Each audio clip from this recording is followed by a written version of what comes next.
everyone, it's Lindsay and welcome to the last day of 2018. So today I thought it'd be really interesting to go over my reading year as a whole. I am a huge planner. I put everything in my bullet journal and I track my reading. I actually have a video on that if you're interested. I will link it up and down below for you.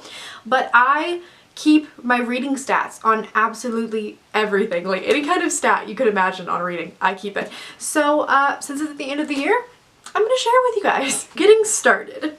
In 2018, I read a total of 76 books. This is the most books that I have ever read in my life. I beat my total books last year by 4 books. And I am just extremely proud of myself. I was working this year like in real life and then on a book of my own, and I still found time for reading, and I had a really crappy migraine year this year, and you know that always messes with my reading, so I'm just really proud of myself for that. Like, round of applause for me. So for rereads, I read a total of 10 books in 2018, which is identical to the number of books I reread last year. My next stat is the average of books I read per month, and for this I did some calculations and figured out that it is 6.3 books per month. My best reading month this year was in April, and I read a total of 9 books then. I don't know if I really have a worst reading month because I don't feel disappointed with any of my reading, but in December I only read 4 books, but like one of them was like a huge chunker, so I don't really feel bad about it, but I guess my worst reading month was December. The shortest book that I read in 2018 was Portraits of African American Heroes. This is kind of like an educational, not really picture book, but it's 58 pages, so I'm counting it. And the longest book that I read in 2018 was The Way of Kings by Brandon Sanderson, clocking in at 1,001 pages. Now we're gonna get into my number of star ratings. So in 2018, I rated 19 books 5 stars, which is just in line with how I rated them last year, which was about like 21. So that's good. That means I'm reading good amount of books that I'm absolutely loving. My 4-star and 3-star reads were like neck and neck all year. I had 26 4-star reads and 24 3-star reads. So adding together my 4 and 5-star ratings, that means that almost 60% of the books that I read in 2018 I loved or liked. I did rate 5 books 2 stars. 2 stars means I dislike them for whatever reason, but luckily I had nothing below a 2 star, so no 1s, no 1.5s. Next we have series completed. Now in 2018 I completed 4 series. I of course mentioned that I reread the Harry Potter series. I completed the Strange the Dreamer duology, the Wrath and the Dawn duology, and the Winter's Curse trilogy. Moving on to 2018 releases. I'm so proud of myself because this number bumped up so much from last year. Guys, this year I read 20 2018 releases. I'm just so proud of myself. Compare that number to 2017. I only read 5 back then. 5. I read basically all backlisted books in 2017, but I did it, guys. I read so many new releases. If I had to choose one favorite from the 20 that were released this year, I'd probably go with The Muse of Nightmares. It was so good. Going into the number of 2018 debuts. This is different from the 2018 releases because debuts are authors who this is their first book.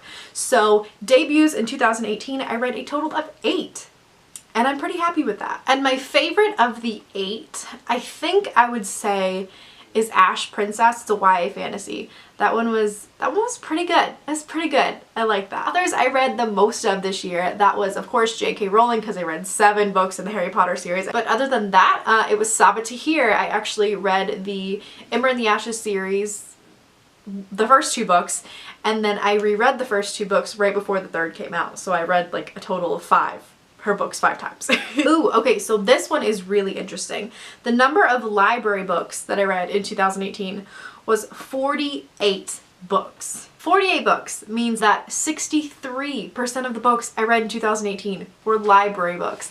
That just makes me so excited. Of all of the books I read this year, 48 were audiobooks and 28 were physical copies. As for my DNFs this year, or my did not finished books this year, I only DNF'd 2 books, and they were Outlander and Everlist by Sarah Holland. Let's move on and talk about the genres that I read in 2018. This is the section of the video where I get a little bit disappointed with myself because I did not read very widely this year. This is the first year I have not read widely in my entire life. I'm usually so good at that, but I did not do it this year. I just read fantasy. It was the year of fantasy novels. So in 2018, I read 3 contemporaries, 1 historical fiction, 1 literary fiction, 4 nonfictions, 1 sci-fi, 34 YA fantasies, 3 adult fantasies, 13 middle grade fantasies, 11 thriller mysteries, 1 satire, and 2 anthologies. So for those of you keeping score,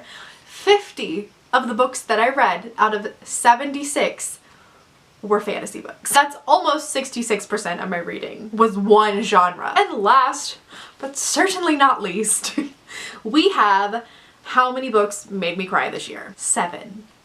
7 books made me cry this year. I kept a list of them because, you know, I'm like a masochist like that. The books that made me cry were The Roanoke Girls, The 7 Husbands of Evelyn Hugo, Harry Potter and the Goblet of Fire, Muse of Nightmares, Toil and Trouble, Harry Potter and the Deathly Hallows, and Before the Devil Breaks You. So anyways, you guys, those are all of my reading stats for the year. You know exactly how and what I read. You know it all. So let me know down in the comments if you enjoyed this video, if you found it interesting. I love statistics and like nerdy stuff like that. Like I'm all about it. So let me know some of the answers to these questions or categories about your own reading down in the comments, because I want to see how you guys were rating and how many books you read and all that kind of stuff. But anyways, thank you guys so much for watching. Don't forget to like and subscribe, and I'll see you in the new year. Bye!